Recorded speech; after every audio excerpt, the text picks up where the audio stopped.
Tuperas y tuperas, today on Dupe by the River, the Philadelphia Union got their first 3 points of the season. We're going to discuss that Montreal matchup as we also look ahead at this upcoming weekend as we're going to bring in San Jose without Jamiro Montero. And don't you dare go anywhere, guys, because you do not want to miss this episode of Dupe by the River. Let's get this started, guys.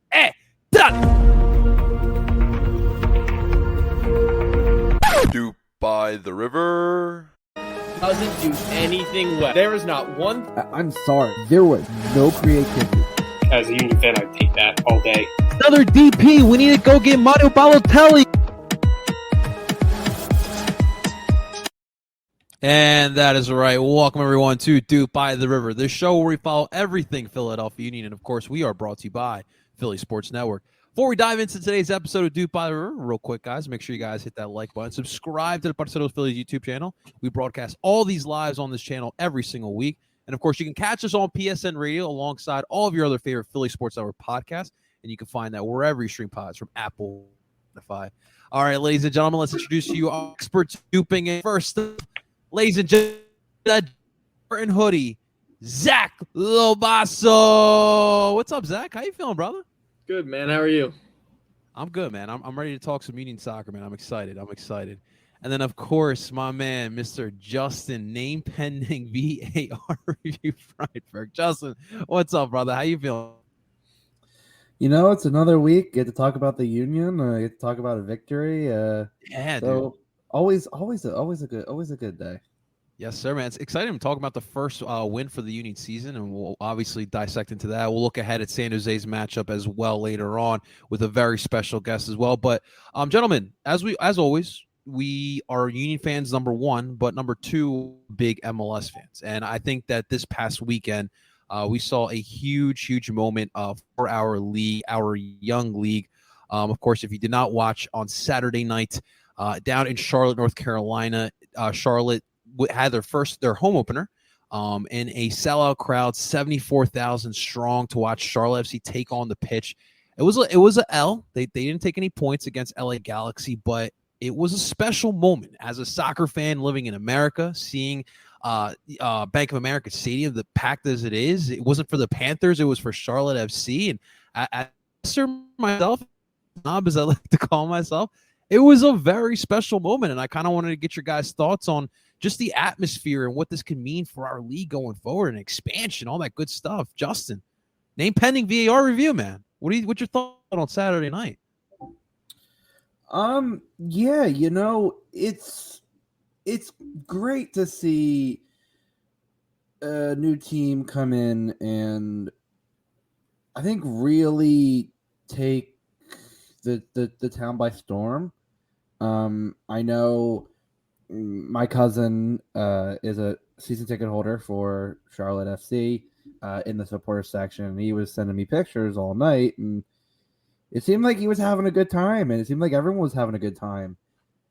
And honestly, I think that's just, in the end, that's what you want from soccer in this country. You want to see that passion, that drive. Now, you're not going to have almost 75,000 every game, but if you can maintain at least in that stadium like 40,000, I mean, it seems like there's enough, hoopla and buzz surrounding the team that it seems like, at least for this season, they'll have some kind of real drive going.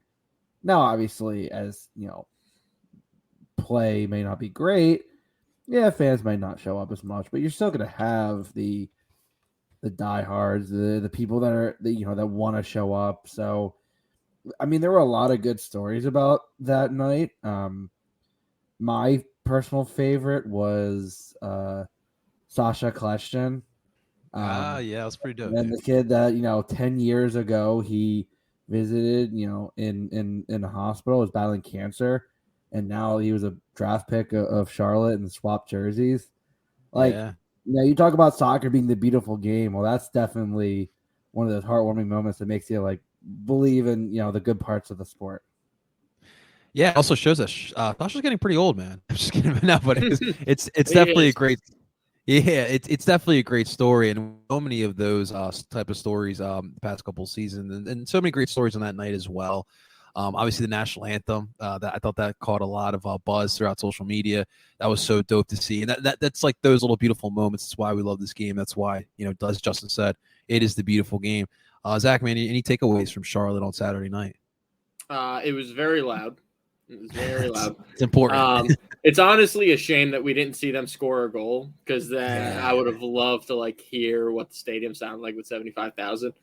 I mean, I'm sure it sounds a lot like what Atlanta sounds like, but in a different environment, it would have been cool. But the stadium looked good. I liked Charlotte's kits a lot more, on person, than I did just when they got it's still released. kind of bland, but it's a decent jersey. Yeah. And then First kit. Yeah, it is a shame, like Justin said, that it's not going to be 75,000 every week. But I mean, that's the nature of the thing. And then until they get a soccer specific stadium, I don't know what the parameters of how many seats they're planning on having there, but I think 30 to 35, maybe even 40,000 seat stadium in Charlotte isn't out of the realm of possibility to be sold out every week. Because realistically, the whole mid-Atlantic region is a big, probably the biggest soccer region in the country in terms of the coalition of teams that exist, both youth, college, and professional. And I think that teams really need to take advantage of the fact that there are kids playing soccer all over the place. And besides your supporters groups, families are the ones that are going to be buying the most tickets. Yeah. So marketing to kids and family type groups is really how you're going to get more people in the stadium, and offering deals for teams and, special, maybe meet the team, have you pay a little extra and your whole team can meet the players and stuff like that's just going to really help grow, the numbers of people going to the games. And I think it'll be cool to see. I think Charlotte's definitely primed. I think they're doing it right. Because they look decent against LA Galaxy. Obviously, LA Galaxy dominated the game in terms of possession, shots, and stuff. But when Charlotte had the ball, even defensively, they didn't look like Miami when they were an expansion team, or Austin last year, or Cincinnati, which you can't forget Cincy. Yeah. We can't. Are you sure? But yeah, so I think the future's bright for Charlotte for sure. Zach, I think you really bring up a good point, because I really did feel like in the first part of our history, as far as the Union goes, they did a really good job of marketing to, let's put it bluntly, the soccer families. And I think they really aced that. And that's when you saw a lot of the stadium filled with families. And I think now that we've kind of evolved, you're starting to see the market towards the younger crowd, the college kids and all that good stuff. And just, try to broaden their horizons. And for right now, I think that is a great point, Zach. And dude, Zach, very well, is a hotbed of young soccer talent. So definitely try to attract all that. I think for myself, I think that Saturday was a great point to the league of, look, Charlotte, great job of expanding. However, we do know the product on the pitch is not where it needs to be. Now, we go up way north and closer to where I was this past weekend. Did you guys see what happened in New England for the Revs match? Embarrassing. How many people were there? Because it looked 14 something. I was going to say 15 in the ballpark. I was going to say it looked like it wouldn't have even filled up half the soup. 2 NFL, 174, the other 114. So obviously it's funny because one's play on the pitch is not that good. Another team's play on the pitch is really good. Supporters Shield last year. Yeah. So it's a microcosm, but we're gonna figure this out, and as the sports gets more popular, we'll definitely figure that out as well. New England didn't look good though on Looked... Saturday, and funny enough, besides the kind of bad play in the field and their goal came on a penalty, did you see where their banner is located? No. The supporters shield. It's it's near a club box. It's so out of the way. It's like, hey, Rob Kraft, I understand you've won Super Bowls, but you couldn't have hit it in this. At that point you would have felt like you would have hit it in the broom closet. It's just a joke. Come on, that is terrible. They won the supporters shield for most points. Come on, You know what though, Justin? So I stopped in Foxborough yesterday on my way back from Maine, and I stopped at Gillette Stadium. There is not one piece of evidence that would tell you that the MLS club plays there. This is, like you just said, the supporter shield winning team, and it's Patriots everything. which I get it. It's the NFL, but you can't put up one stinking like logo or something like home of the Revs. Well, your club. I mean, listen, Bob Kraft sometimes forgets he even owns a soccer team. So. This is true. It is true. Oh, wait, did you guys see real quick, American sports and soccer, that the Jets owners want to buy Chelsea? Yeah, it Oh is. God. And my thoughts and prayers go out to all my Jets fans out there because I would be pissed if I was a Jets fan of that. I'd be hilarious. I'd be pissed if I was a Chelsea fan. Yeah, I'd be more concerned if I was a Chelsea fan than I was a Jets fan. Yeah, it's absolutely terrible. Well, gentlemen, let's get to our action on the pitch. Our club played on Saturday afternoon as well. A little 4:00 kickoff up in Montreal at the Big O. The first one of the season. So a little round of applause for our Philadelphia Union. Get some 3-point game that did not start in our favor. I mean, you had Lassie Lapalainen with just like I would call like a little floater, a little teardrop. I would like to say a little curler, and Andre. Deflection. Yeah, it's the craziest deflection I've ever seen in my life. Andre literally thought it was going to go over the net. I thought looked it would too. away from the screen. I was like, I saw him shoot, and I was like, yeah, I'll go on my phone. I heard their big bell going off, and I was like, what's going on? Oh my God. And JP was like, and that's a goal for Montreal. And I was like, how on earth did that go in? How did that happen? Yeah, so so that was 32 minutes into it, and I really felt like Montreal in the first half did a solid job keeping possession. And then in the second half, we really dodged a bullet early on. Mihalovic, we did. Literally, foul, man.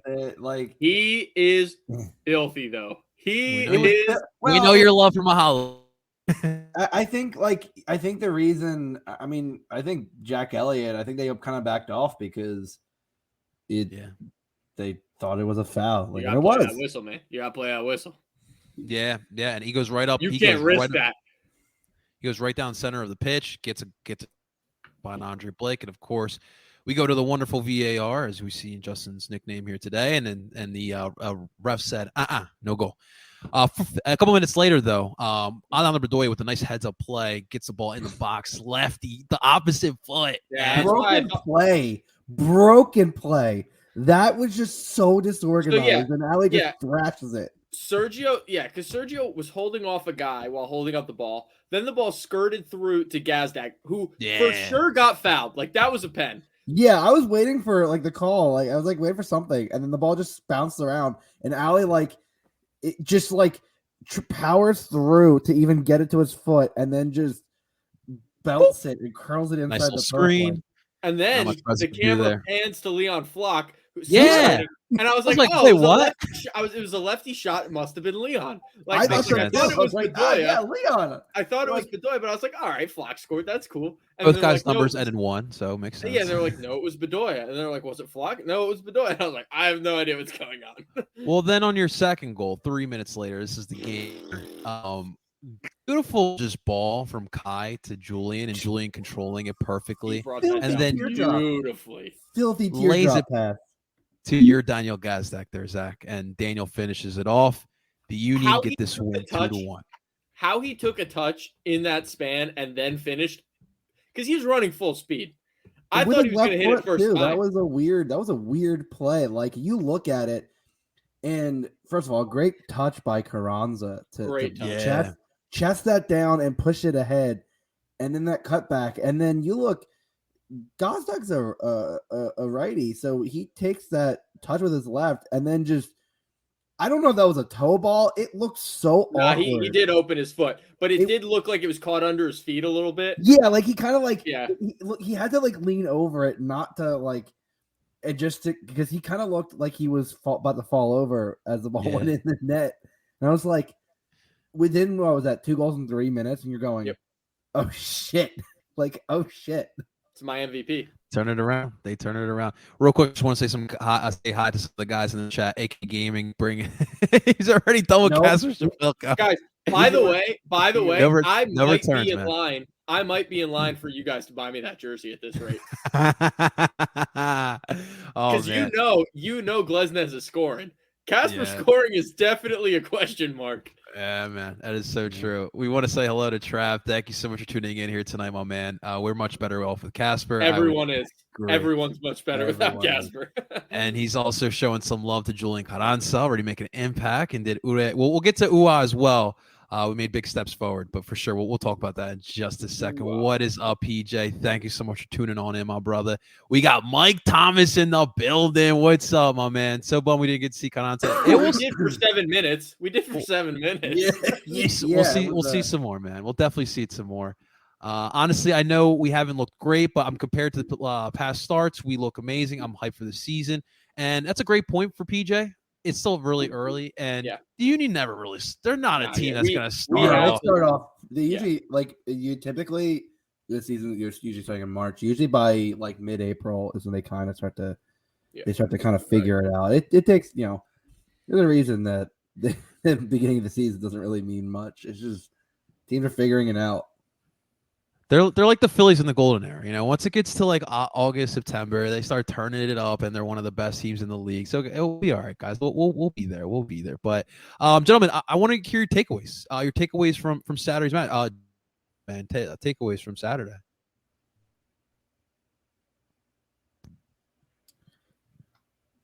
The one it's I still love Julian Carranza. I mean, it's a shame that second challenge I don't really think is a yellow. I think it was a bit harsh. He did catch him late, but there wasn't much like for a second yellow. I think that one at least deserved a warning. Because it was a foul, but it's a shame. But he with the assist, still looking good. Daniel Gazdag, I don't know what some of these podcasts are looking at that are saying he's not playing well. I think after 2 games, I'm already convinced that he's the DP we've been looking. He's the attacking mid we've been looking for so long. That guy that is a combination of a Barnetta and a Dochkow, someone that can pass it and shoot it. For so long, we've either had one or the other with our 10s. And it's great to finally see someone who isn't afraid to put it in the back of the net, but also understands that good link-up play with your strikers is key to really getting the offense going.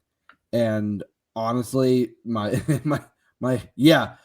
VAR again, it was a foul, and then people were complaining about it's a foul. Like there's no reason for Mihailovic to even do that. Like if he bodies him, that's one thing, over his shoulder, but you literally see a two-handed shove, like, and you pull the hands away. That's an instant. Oh no, I did it! Like, I did it. But honestly, the I think the biggest thing for me is, you only had about a 25-minute or so appearance from Ua. Oh my God, is this guy gonna be something special? I mean, 2 chances that he creates himself with at the start of the plays, very little separation, and all he does is just breaks away, just enough that perfect, not Sergio speed, but that breakaway speed, because and I think for most strikers, that kind of speed is key because it allows you to get a pretty solid shot off. And I honestly thought the second one was going to be in. I mean, Breza comes out and makes a strong save. Yeah. But I think it's just looking at that small body of work, I'm already excited for this season because As you should be. I think Ua is gonna be dangerous. I think he looks hungry, he looks determined, and he looks like unlike Casper, it looks like he can actually put the ball in the back of the net. MVP. No. That's Gazdag. That's not who Who was 2023 MVP? Yeah, sure. Yeah, we'll compromise. Zach, we did keep Breza on his toes a lot, though. I would say for most of this match. I think the first half we looked really bad. I know we had the majority of possession in by the end of the half, and we did have probably the better chances besides the goal. The counterattack was big for Montreal, I felt like. Yeah, but the issue that we ran into, and I put this in the the post game review, is that with three at the back formations, they're really difficult to press because of like where the wingbacks line up on the pitch in possession. And you saw, I don't know if you guys saw, but Matt Doyle like did a little write up on the Union. Yeah, I did see that. And Get he into was that, talking man. I about like how that. they kept swinging it around from side to side with Wanyama, who we mentioned did a really good job, and he did. And the reason that's an issue is because when we have three center mids plus Gazdag, I guess we have a 6 too, but let's just call them three center mids. The issue comes from the fact that not only do we have to like cover the guys in the middle, but now it forces our outside backs to step up on their wing backs, which causes gaps in behind. So therefore our outside backs are staying back a little bit and allowing the ball to be swung side to side with very little pressure. And that was an issue in the first half, but obviously they figured it out in the second half because besides the goal that got disallowed, the Union played really well in the second half. They pressed well. Montreal did not pass the ball nearly as well. So I think getting that press right, especially against three at the back teams, because there are plenty of teams in the MLS that play three at the back. So understanding like when we're going to play teams like that and understanding how to press them is going to be vital to making sure that we don't get dominated in games like we did in the first half, at least in terms of like possession up until the last like 10, 15 minutes. And then also, Gazdag is easily like I tweeted out too. Besides Jordy, Gazdag was by far the best player on the ball on the field. Now Carranza was very good on the ball too, but I felt like the entire game was played like through the air. Every time someone there was a time where Kai in the second half, they were on that field. Sure, I will give them credit field, for. Oh my god, it was the worst. But there was a time dying. It was ridiculous. Yeah, there was a time where Kai off a corner, their corner, started breaking down the field and had about 40 yards in front of him. And instead of dribbling, he just kicked it long to no one. I was like, what are we doing? Can we just keep the ball for a little bit of time? Just a bit. And so that was kind of frustrating. But I think on a bigger pitch and one that is actually, suitable for playing soccer, we will fare much better at passing the ball and keeping it on the ground. But Gazdag did a really good job of settling the game down when he got on the ball. I thought again in the first half he was a little shaky. He was misplacing passes, trying some stuff that didn't come off. But again, the whole team didn't look great in the first half. So I'm not gonna bash him for that. And the goal was phenomenal on all accounts. Wagner to Carranza to Gazdag was great. So hopefully we just see more of the same. And Justin's right. It was going to be an issue, and I think he might score 3 goals on Saturday. Not even kidding. Because I really do think. I mean, we can talk about it, but Uwa showed even if you have someone tightly man marked on him, he is gonna break away. Like he's strong because he's strong and fast. And it's those direct runs, like both his runs were directly at the net. They weren't to the corner. They weren't hold up. He broke away towards the net and created his own chances. And that's what you need. And I think he could feast. He could feast this season on defenses like this.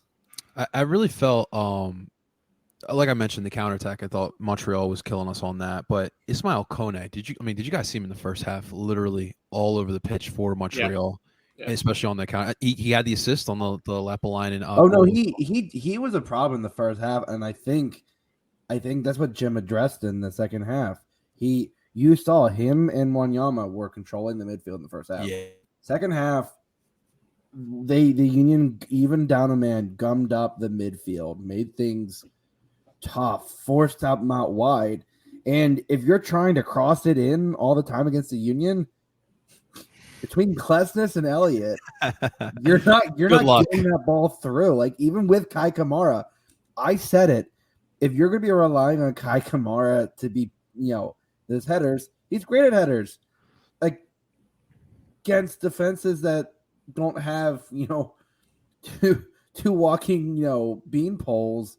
Yeah. of Glasnes and Elliott. Like, that's a lot of defender, and the Union had no problem in the second half, just making life miserable, even for Mihalovic. Like, outside of that goal that was called back, he didn't do much in the second half, and I think that was key. And I said, if you shut him down, it's like a lot of teams that have a solid 10. You go to Nashville, Columbus, dude, like Minnesota. Like, you have these 10. Hold on with that one. These teams that are reliant on their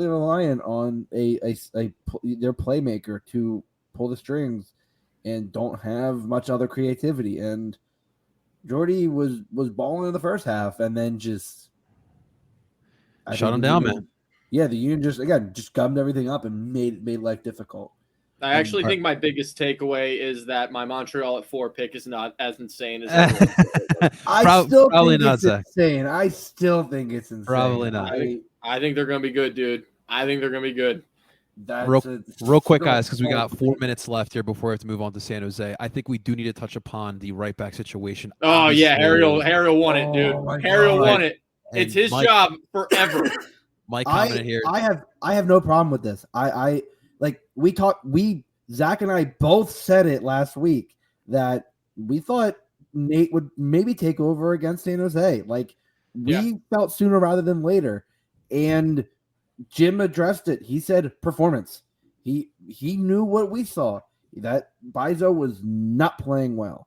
And Nate, honestly, you can't blame that goal. Like, no, he's good. Absolutely not. He closed out tough. That was a one-time shot. He closed out. He was there. It's a shame. Honestly, everyone thought that was going over the net. But outside of that, Nate had a damn good game. And listen, I think that's your outside back that, as I said, goes forward and gets back. Bizo has always seemed to have issues getting back and positioning. His positioning has never been great. Nate had some moments where his positioning wasn't ideal, but he knows how to get back. He knows how to track back. He would make those runs earlier. He wouldn't try to cut the ball off. He'd meet the man. He would stay tight. He stayed tight on defenders. You want to see that from your outside backs. You want to see them go out and attack the winger and force them to make a move, and created a lot of problems. And I think Nate had a very solid game. And I think I have no reason to take him out of the lineup for San Jose. Yeah, and Bizo came in and also almost cost us the game again twice. That was bizarre to me. Like, Harriel did a great job filling in as a right center back in a back three, which evidently was what happened, because then Bizo I thought it was like a 4-1. It was like a 4-4-1, but then Bizo, it was weird. But either way, I was shocked that they just didn't bring in like Finley or Bueno and just have one of them play center back in a back three. I would have rather had Finley at that. Like, come on. Yeah, it was a weird sub. I mean, it ended up paying off because we won. But dude, when they had that wide open header at the back post, I saw it happening in slow motion. I was like, oh my god! What, the Kamal Miller? Like, thank God, man. Yeah. Because Bizo's guy and he was open. So this is what I will say. I thought Nate looked like how I thought he would. Now, I still think defensively there's still some things he needs to work on. Not even talking about the Lapalainen goal, but I thought some instance where he let a guy go. But what I will say is, give it some time. I do think he will, especially early on. He's still really young as well. Yeah. And we'll see how. I'm going to judge this based off of full season. I hope Nate can stay here, because I think that Olivier and Nate have the same strength, and that is they're great on the attack. They know how to get up. Nate has more speed than Olivier does. But I'm not ready to say he is the definite right back yet. I personally need to see some more body work on it, but that is definitely a great start for someone who got his first, I would say, start where we didn't have COVID or international duties in place. His first earned start. Let's say earned start. Let's go. I like that. I definitely like that. So definitely a solid win here for our boys. 3 points. You know, you'll take it how you get it, right? It wasn't the prettiest. You had to play in the big O, right? That's how it works. But now, gentlemen, we come back home and we face off against a San Jose squad who, let's face it, they also need some points as well. A tough earned point this past weekend, but Crazy they need to point. they need to get some momentum going. Yeah, crazy earned point to say the least. So let's move forward to our San Jose preview. And of course, as always, guys, we always like to bring on the best guests on here to kind of get you guys prepared for all these matches this week, ladies and gentlemen, to get us prepared for the San Jose Earthquakes. Please welcome the first time on Duke by the River, Favian Renkel. What's going on, my man? How you feeling, What's brother? up? Hey, I appreciate the time. Thank you so much for letting me come on and speak some Earthquakes with you guys. We really appreciate you taking some time out, man. And Fabian, you're all the way in Japan, my man. So we really thank you for that one, man. Yeah, no problem, no problem. Yeah, I mean, I started covering the Quakes once I moved out of here, and now I'm here. Like doing another podcast. That's awesome. Yeah, well, Fabian, kind of explain, what you kind of do as far as covering the Earthquakes and as far as everything you do with sports coverage. Yeah, so the Earthquakes had one of the most high-profile kind of Latin American coaches in MLS and in the kind of the CONCACAF area, and there was nobody really that can kind of translate his press conferences and kind of give their ideas. Hablas español. Sí, cómo no, sí, siempre hablo español. Sí es. There we go. Yeah. So I'm Uruguayan, so I can kind of get the tone of Matias Almeida, because that's like mom and dad talking to me. Yeah, I mean, it's awesome. I've been covering the Quakes. I have another show where it's called Mate Soccer, and I go ahead and I bring on MLS players to talk about mate and things like that. We just had Tesho Akindele. And I saw that. Yeah. I'm working with the Philadelphia Union for Jack McGlynn. He was gonna come on, but then he had an MLS meeting go a little longer, so we got to reschedule. But that's coming. No worries, man. No worries. Yeah. You got the mate.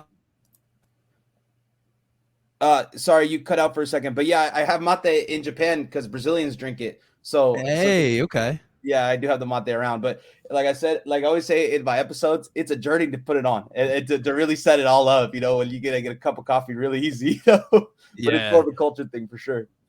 Absolutely, man. We definitely love that around here, my man. Well, listen, Fabian. So, definitely solid point you guys earned last week as far as San Jose goes. Wild match. You get two late set piece goals, and you guys steal a point away from Columbus. Kind of your take from that match against Columbus. Yeah, man. Honestly, nobody in the world thought we were going to come back. And when Cabo, I guess we got that's a pretty funny comment. Jack McGlynn seems more Lipton than Mate. That's true. That's true. But usually let me say this before I go to San Jose. Usually the case is because early in MLS there were some DPs that were Argentinian and Brazilian, and they're usually like the guy who influences the locker room. Mate is actually one of the things that bonds everybody together. So in Orlando, all the American guys actually have their own kind of mate and thermoses because of all the Latin guys. So I know Jack McGlynn seems like a funny guest to have on, but who knows? Maybe he does. All right, we haven't had an Argentinian in a while. Was it Eduardo Conte? Carranza now. Oh well, it's obviously. But Fafa, if you don't, I don't know. Do you remember Fafa Pico when he was? Yeah. I had him on the show. I actually had an episode with him. Yeah. Great dude. He was a big mate guy himself. Yeah. So he would always walk around with the mate in Chester, man. Yeah, no, I saw pictures of it. And I was like, dude, I got to get this guy on. So I talked to Houston and they worked to get him on. Yeah, that was pretty funny. San Jose, nobody in the stadium and nobody at home actually thought this was going to happen. So it was 1-3. We were down a man. I don't know if you guys saw the game, but Montero, didn't really, shouldn't have been a red card. I think it wasn't as reckless as it looked in the slow-mo personally. And it hurt me a little bit because I wanted to see him play in Philly again because there was some rumors about his burner and then things going around that, there was a couple things where in the locker room he might have been a headache. So I wanted to see a revenge game, something to write about this week, something to kind of, bring a little edge to it. And the Quakes, if I got to say one thing about the Quakes and if I got to put it in one word, they're entertaining. That's what they are. To be honest, very entertaining. Just because you don't know what formation Matias Almeida is going to, gonna say or gonna put. You don't know what Matias Almeida is gonna say. He might say, the Philadelphia Union, man, that's a nice team. I wish I had a team like that. It might happen. I was the person that asked him about Hector Herrera, and he went off about Hector Herrera. So definitely. Yeah, definitely. It's a fun team. It's going to be exciting. I'm excited to play Philly. We haven't played them in a while, just like we didn't play Columbus and New York in a while. So it's nice to kind of actually finally get MLS games under our belt like an MLS team, not just a West Coast team. So it's nice. Yeah, absolutely. Justin and Zach, are we ever going to get away from burner accounts in Philadelphia? I don't know what it is about Philly that attracts people that like think Like that burner accounts. having a burner account is going to deflect like blame. Like it's listen, we are listen. The FBI could take notes from Philadelphia sports fans doing their due diligence because we've discovered every burner, and it's not a secret for very long. So yeah, at least Colangelo was a little more discreet with it. I mean, Jameer, it literally said JM in the burner account. yeah. And he followed the teams that Jameer had either played for or were playing. Like it just you can put two and two easily together. Yeah, pretty much. Well, Fabian, we really been wondering here about your manager, Matias Almeida. Obviously, I mean, listen, we know his track record. You know, he came from River Plate, came from Chivas, and it hasn't gone per se in the way that he probably anticipated, probably most fans anticipated as well. Kind of your thoughts on Matias. How warm or how hot is this seat, and what does the future hold for Matias? Look, I'm gonna be completely honest with you. If we were any other club in MLS, this seat would be very hot 2 years ago. Like this seat is so cold right now. Like this guy can say anything, and as fans, or a lot of fans are, they're actually hoping for him to kind of go out on the last press conference of the year and just like say like you're cool, you're not, like just to kind of do that, because at the end of the day, like if you love him or hate him, he is pushing the envelope forward for this club by saying the Hector Herrera thing, and then the national media picks it up, and then all of a sudden you get an athletic report saying that the owner is holding us back as a team, and you get executives to vote on it anonymously. So he is pushing the envelope forward. If it's in a bad way, I mean, I guess any press is good press for us. That's for sure. I mean, when you got in Argentina, you're talking about River, and then they're talking about San Jose. Hello, ¿qué equipo del Matías Almeida, el San Jose en los Estados Unidos? I guess ¿Por qué me hablas de eso? that is some good press. That is definitely some good press. One thing we've criticized him on has been the tactics. Listen, we understand the man-on-man, right? We worked in Chivas, we worked in River, but it hasn't really per se worked here in the United States with San Jose. I mean, do you think it needs to change? Do you agree with the man-on-man? So they actually haven't done the man marking in quite a bit. Okay. He kind of prides himself in this, that he can change his formations a lot more now. So they kind of dropped the man marking once. Like I mean, they didn't do it as religiously like they did in the first 2 years. These last 2 years, the problem with the man marking was I don't think Matias Almeida realized the travel that was involved with MLS, as well as kind of like the COVID year. So I truly think. As well as another big thing in MLS, the depth isn't there. So you really have your guys going 130%, and then all of a sudden you're putting like 16-year-olds, in the next game, and it's like, yeah, of course we look, inexperienced and kind of unorganized now because these guys are running super hard. I don't know if you guys remember Osvaldo Alanis, but he would always say, like in his press conferences, he was a former Chivas player and then he played for San Jose and Mexican national team. But he would say like, hey man, we're tired out here. In his press conferences, he'd be like, we're running a lot, like it was like something where it was like, yeah, I mean, but who else are we going to put on? Like a straight, draftee from Stanford, which we did. And then he became like his own thing, Tanner Beeson. But yeah, I mean, sometimes playing the 16-year-olds leads to like guys like Cade Cowell, where the dude is built like a Robotron, but besides that, it's going to be hard to kind of get a cohesive playoff team, especially in the West, Well, now I used to say that all the time, right? Especially in the West, but playing these Eastern Conference teams and seeing how strong they are now, it's man. Oh man, like, okay, in the whole MLS. So, yeah. I mean, you just look at us in the Red Bull, we kind of play similar styles of soccer. Yeah. So just that alone. Fabian, your soccer expertise, let's say you're the manager of San Jose. With the way the squad is structured, what kind of tactics and what kind of system would you run for San Jose? Yeah, you know what? I actually do like this last formation that they went ahead and used versus Columbus. On paper, it looks like a 4-3-1, but or a 3-4-3, but it's actually kind of like a 4-4. I want to say 4-4-1-1 because they play with Paul Marie starting in the midfield, but really he's going to slide back into that right back role. And then you have Marcos Lopez playing that left center back on paper, but in reality, he's going to be that left back for you. So you're really playing with 4 at the back like they did versus Columbus. And you had Calvo and you had Jackson Yule. Yeah, you heard that right. Jackson Yule at center back. Where's Timmy boy? Where's Tim? Which is totally, honestly, you got to get him on the field because he's our captain. But he's one of the weakest midfielders for us now because we brought in Hamido, we brought in John Grey Goose, 2 guys that are DP quality guys. But I don't think I said this before, but this is the first time in Matias Almeida's 4 years here that we actually have 3 DPs. So it's like, we had 3 DPs, and then we traded you one of them. We gave you one of ours.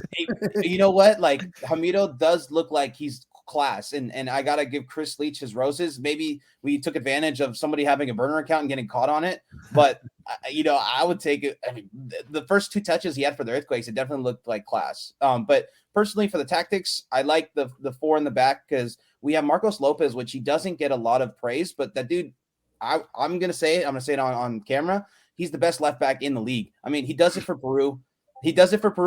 I mean, so I'm on Tectonic Takes, but I'm going to say it. He does it for Peru. He shuts down Gabriel Jesus every time they play Brazil. He shuts down all the guys like in Uruguay, in Argentina, goes up against Di Maria, and Peru is about to qualify for the World Cup. So if we played a real formation where it wasn't a man marking or it wasn't kind of this Almeida ball, Marcos Lopez would definitely be one of the, if not the best, left back in the league. Sorry, I made you spit out your water there.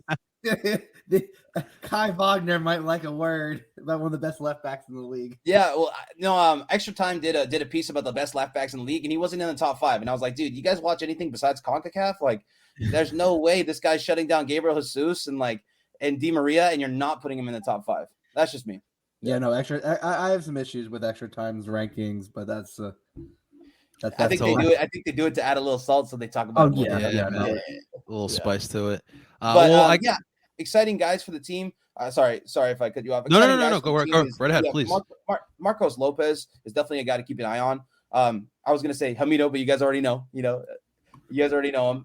But Jeremy Ebobsi has 1 goal in 15 games for us. So it's getting to a point where he had a really bad injury last year, and it's getting to a point where he needs to score a goal. So he needs to kind of get out of that goal drought, and people still have faith in him, and people still think he's a quality striker.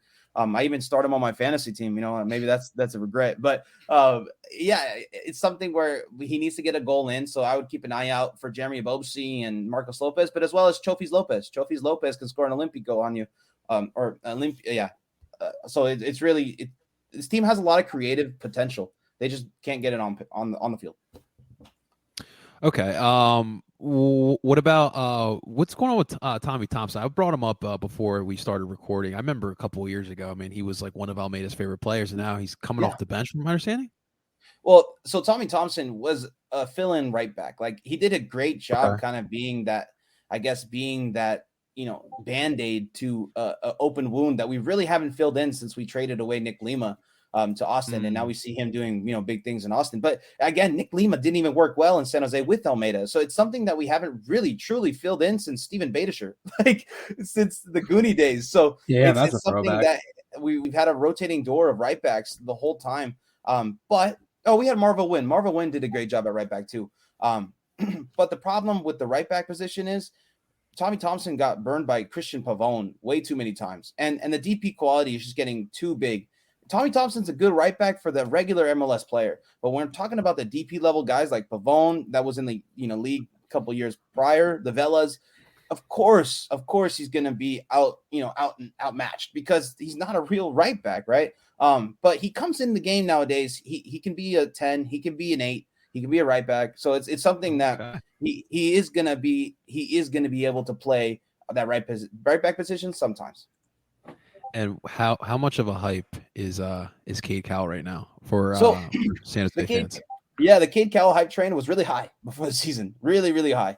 But when they put him at left back, the Matias Almeida ball, I mean, the guy was 2 steps behind his mark every time, and that's why New York scored 3 goals on us, and that's why it looked like it was Calvo versus 4 every time, because the right backs and the left backs, which was Christian Espinoza, are number 10, and Cade Cowell at left back. So that's one time where I really, really saw Matias Almeida get the tactics wrong.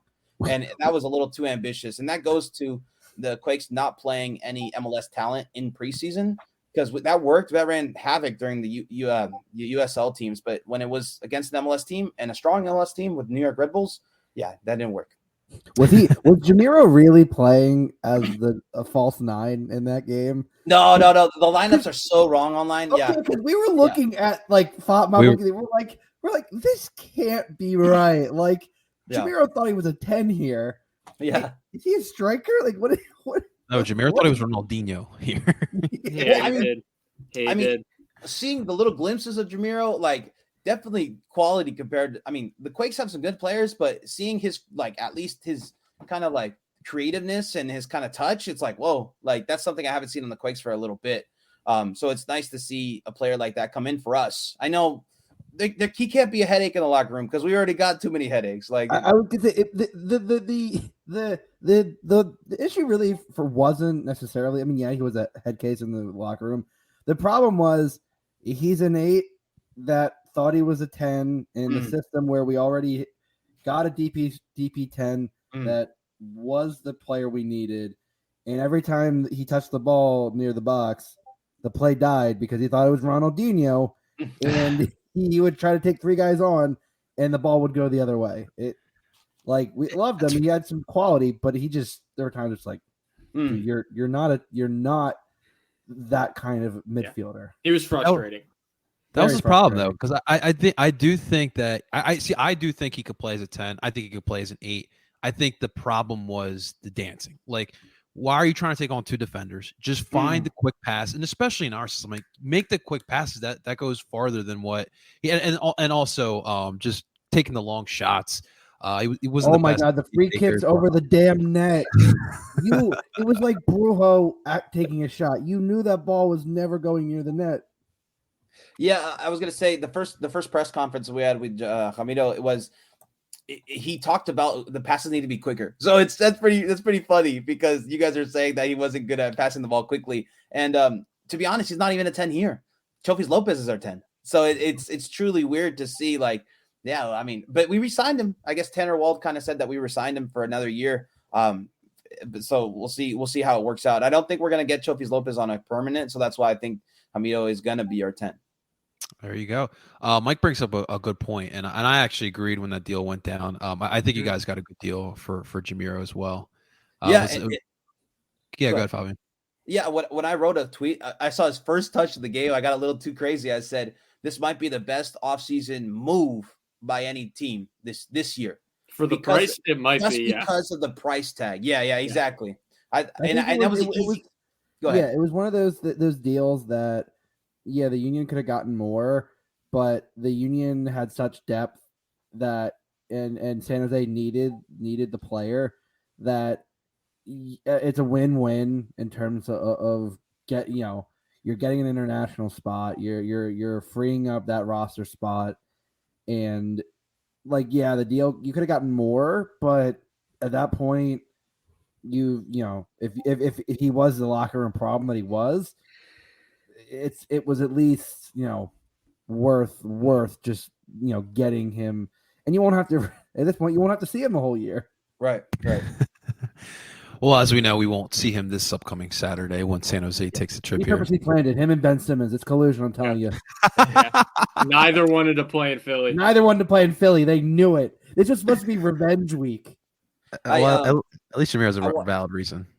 I wanted to say that the Quakes actually got John Gregus to kind of play that role before Jamiro was even on the table. So it was more like we didn't really need the player, but we could use a third DP. We can use the cover for next year, and we can kind of grab him for this cheap spot because we had like 6 or 7 international spots left over. I know Matias Almeida always talks about, we had 8 players leave, and we only got 3 in. So, if you do the calculations, we got 5 international spots, So, it was something where we took advantage of, especially our draft picks too. We picked up Semi Buddha. He dropped down. What's a draft? Oh, yeah, I guess. See, we're different leagues, man. I'm in MLS, I feel like sometimes I care about the super draft, like I Yeah, mean, I Ernst care about Tanner- 60 Ernst girls Tanner- coming up the pipeline, you know? Like, Hey, listen, I Ernst haven't heard Tanner of the changed super the draft game. since Elliott got drafted. Yeah, I say Ernst Tanner has changed the draft to the point where it's virtual now because Ernst Tanner just kept trading picks. And passing on picks too. Yeah. Yeah, the passing on picks is something I never truly understand, especially with the number 2 league coming in, you know, the next pro. So it's like, why are you passing?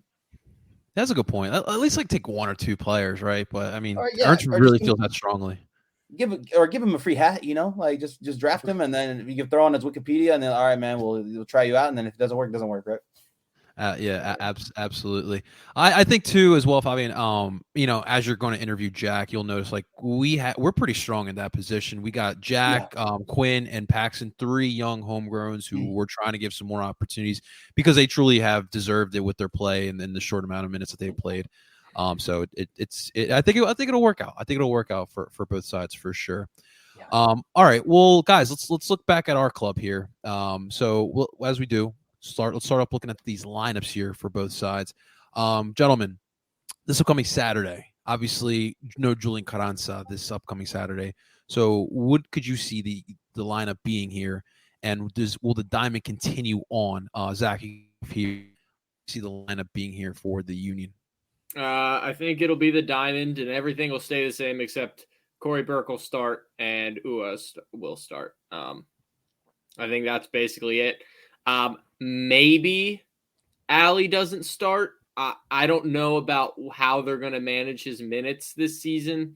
Now, to be fair, he looked like old Ali on Saturday. Like he did. I like your take on Twitter, Zach. He did not look like he was tiring out like he did last season and in the first game this season. So hopefully that's a sign of things to come. But if they are managing his minutes, I could see Quinn slotting into where Ali was. That seems to be the natural progression of things. Is Quinn is kind of Ali's sub at this point because they kind of can play that similar role. But other than that, Ua is going to start in his first match at home, and Corey Burke is a good compliment to him. I don't think you would start him and Sergio up top together. Unfortunately, the link up play I don't think is going to be as good without Carranza, but hopefully Gazdag can work his magic and get Ua a couple goals. That should be. I'm excited to see you for the first time at the Sioux. Oh, it's gonna be exciting, man. Justin, any changes you see, or do you agree with Zach? Yeah, I mean, I don't think we have to talk about the back line or the goalie because as I said, Andre Blake is written in permanent marker. And Harry gets another shot too. Yeah, absolutely. Because the man is listed by arguably the best goalie in the league. I don't care, Revs fans, Matt Turner. Andre Blake is better. Matt Turner's not even playing right now. Yeah, so. yeah. At this point, like it's come on. I think the back line played pretty well. I think Nate Harriel deserves this, as I said earlier, deserves to start. I think he, while still young, still raw, some of the positioning he has to work on, but he makes up for it with his athleticism and his ability to get up and back. While he might not be in the best position, he knows how to track back, and I think that's the problem been with Bizo. So I definitely see the back line staying the same. In terms of the midfield, I agree with Zach. I think it's going to stay the same. As he said, the only change I could see is maybe Ali out, and I could see Quinn or Jack because I think it depends on what you want with the way that San Jose plays. I think that Quinn might be better suited because of Jack's not really as fast. So I think if you want that speed, I think Quinn's going to give you that athleticism to bring the ball up. And up top, I agree with Zach. I think Ua and Corey makes the most sense because while you don't have the link-up play of Carranza, Burke is pretty good at holding the ball up, and Ua has already shown in the 25 minutes that he played that he can create. If you give him that ball, he's going to create his own chances. And if I'm Matias Almeida, I'm looking at Francisco Calvo and praying that he knows how to play like he does for Costa Rica, because if not, Ua is gonna feast on that back line, and that's what it intrigues me is it in the way that this game is shaping up and the way that San Jose plays, it really speaks to the Union's strengths of that counterattack, of launching those balls and playing through the wide channels and really stretching the field. And I think I feel bad for JT Marcinkowski because this could be an ugly game depending on how many goals happen, at least in the first half. Yeah, man. My bet for the game is Calvo anytime yellow card, just because I know he's going to pull Ua back at least one time. Did he get a red card the last time he faced the Union with Chicago? Am I correctly? In Soldier Field, right? No, I think it was at home. The last night I think you're right. I do think. And real quick, guys, we forgot to mention, but congratulations to Corey Burke on another baby. Congrats, Corey. Congrats to the Burke family. Yes, sir. Yes, sir. He was having a kid, guys. Wasn't doing anything else. He was just having a kid. So congratulations to Corey Burke. All right, Fabian. So what is the tactics here for San Jose? What could the potential lineup look like for the Quakes? Yeah, I think we're going to see a pretty similar lineup to the one we saw last week. I think we see Paul Marie kind of on that right back side, and then we have Calvo and then Jackson Ewell again, because Nathan, one of our best center back, actually has I think a torn meniscus, so he's not going to play for a bit. Marcos Lopez on that left, and then we actually might see Chofis Lopez a little more centrally this game.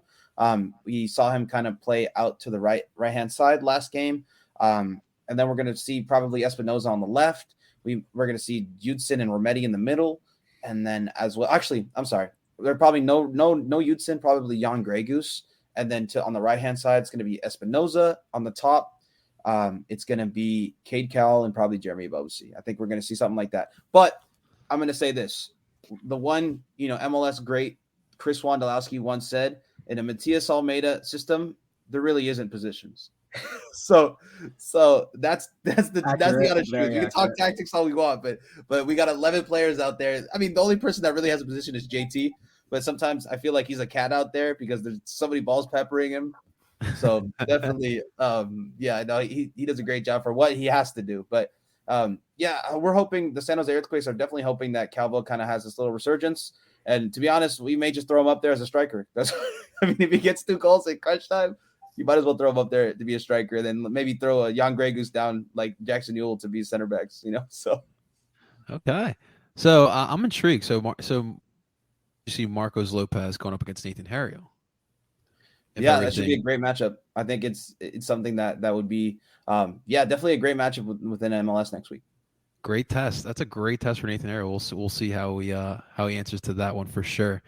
But all right, guys, it is the nitty gritty time.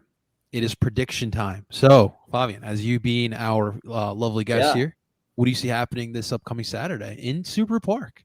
Yeah, I'm not going to get a lot of brotherly love for this one because I'm like, but I think the Quakes are actually a better team on the road, to be completely honest. We didn't have a good home kind of record last year or the year before, but we had a pretty good away one relative to the other teams in MLS. I think either this may be a trap game. I think we may see like a 1-0 from the Quakes, or we see maybe a 2-2. I think a 2-2 draw is something that the Quakes would see as a win.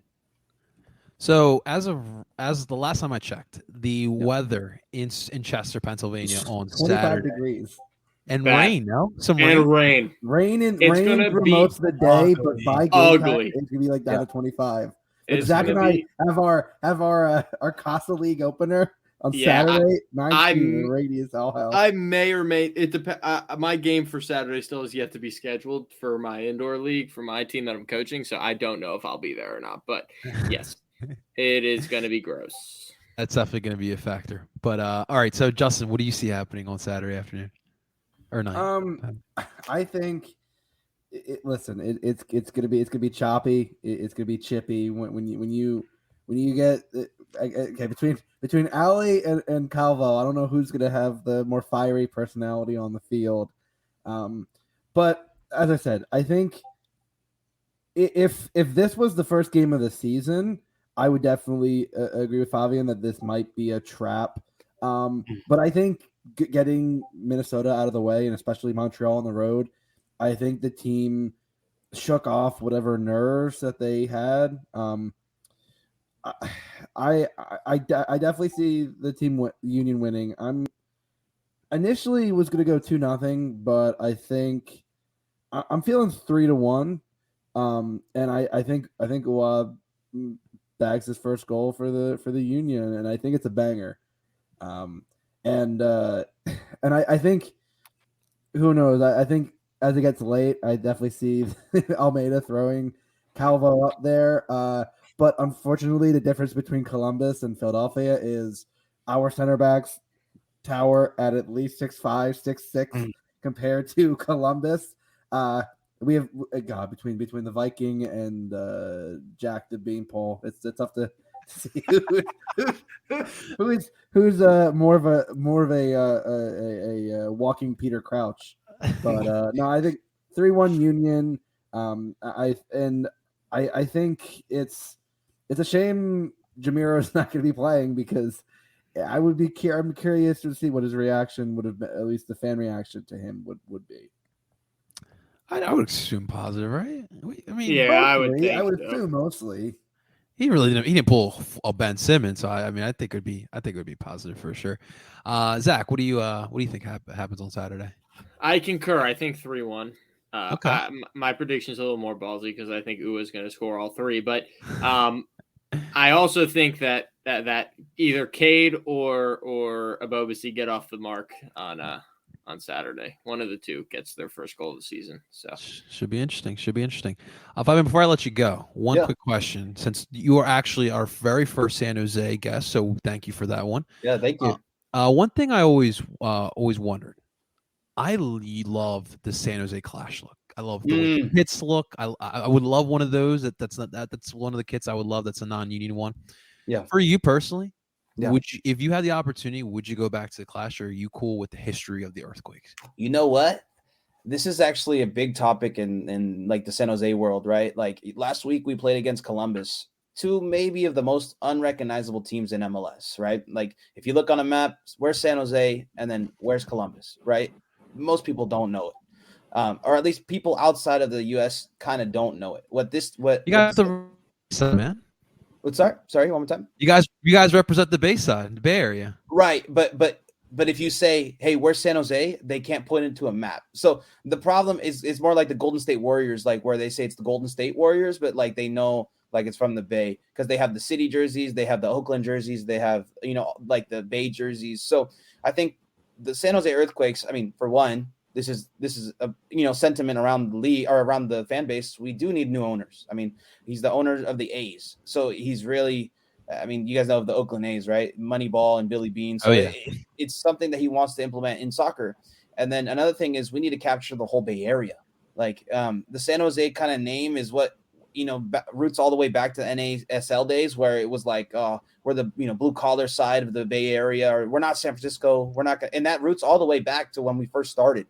But I think in this global market now and MLS growing, it's something we need to look into. And I wouldn't mind kind of seeing maybe like a Clash look. I wouldn't mind seeing kind of like at least, like something like the Bay Area Clash, something like that could definitely be a rebrand that the fan base wouldn't be too, that mad about. Yeah, we like the Quakes and we like the Earthquakes. It's a good name, but that can always be our nickname too. So it's something where the team needs to be a little more recognizable to the outside world, especially. I mean, if we have Matias Almeida now and people still can't point out San Jose, they're never going to be able to point out San Jose. So it's something that it's going to be something to think about in the next coming years, especially as MLS grows with this World Cup coming up. Yeah, man, that's very good points. We always like to hear the inputs of the rest of the league. Obviously, here in Philly right now, it's butterflies and rainbows, but it wasn't always like that. I mean, Justin was. How long you been a season ticket holder now, Justin? It's been a while, right? 2016. But I've been a Sons of Ben member since the beginning. Went to the first 3 games at the Lynx. Wasn't always pretty, Justin. Oh God, no! Are you kidding me? I remember watching a game against Breck Shea, where Breck Shea was a striker. This was before he moved to Stoke. And God, Union back then were ugly. Like you talk about these expansion teams that are starting off great, and I'm like, no, you should have to suck complete ass for at least the first few years to then appreciate what it means to finally be a good team. Yeah, man. Absolutely. Fabian, seriously, thank you so much for coming on in, man. It was a pleasure having you on. Where can people find your wonderful work so people can find you there, man? Yeah. You can definitely find me on Twitter at Favian Renkel. Sometimes when you see like reports of Matias Almeida or like Hercules Gomez kind of retweeting, it's usually something that I did or said Nice as well. Yeah, so if you see something like out of San Jose, it's usually me or one of the guys that are in San Jose because it's a great media team out there too. And yeah, I do Mate Soccer. That's kind of a personal project that I work on as well. So if you guys want to watch some MLS interviews, please go ahead and check out Mate Soccer. I do them in Spanish and English. So when it's in Spanish, I try to do subtitles for the English speakers. So definitely we have guys all over the league, and it's a fun time. We just kind of try a lot, we have a fun time. We talk. So awesome stuff there. Real quick for PJ, it's Ua. Michael Ua. Yeah, that is based on the chant from the Brøndby fans. That's what everyone's been going with, and I don't think he's corrected anyone since. And by Brøndby fans, he means that little child who was singing. Oh, it was God. They even when they interviewed after the game, he goes like he even said like I can't believe that they actually knew that chant. Yeah. So it's wild to see. I think him getting off the mark on Saturday would be huge. Huge. I think the stadium might there might be an earthquake on the banks of the Delaware. Hey. Absolutely. We'll definitely put Fabian, all the links for Fabian in the description, so you guys can go make sure to check that out. But thank you again to Fabian for coming on in and give us the input on the San Jose Earthquakes. Ladies and gentlemen, that's going to do it for another episode of DOOP by the River. As always, thank you so much for tuning in. Make sure you guys like and subscribe for all the live DOOP by the Rivers we post on here on Ed Barcelo Philly's YouTube channel. And, of course, you can find us on PSN Radio, and you can find that wherever you stream podcasts from Apple, Google, and Spotify. Ladies and gentlemen, that's Fabian. That is Zach Lobasso. That is Justin, name pending VAR review Freiburg. Of course, I'm Ed Barcelo Philly, and we're telling you guys the DOOP on. Talk to you guys tomorrow. DOOP by the river. Doesn't do anything well. There is not one. I'm sorry. There was no creativity. As a Union fan, I take that all day. Another DP. We need to go get Mario Balotelli.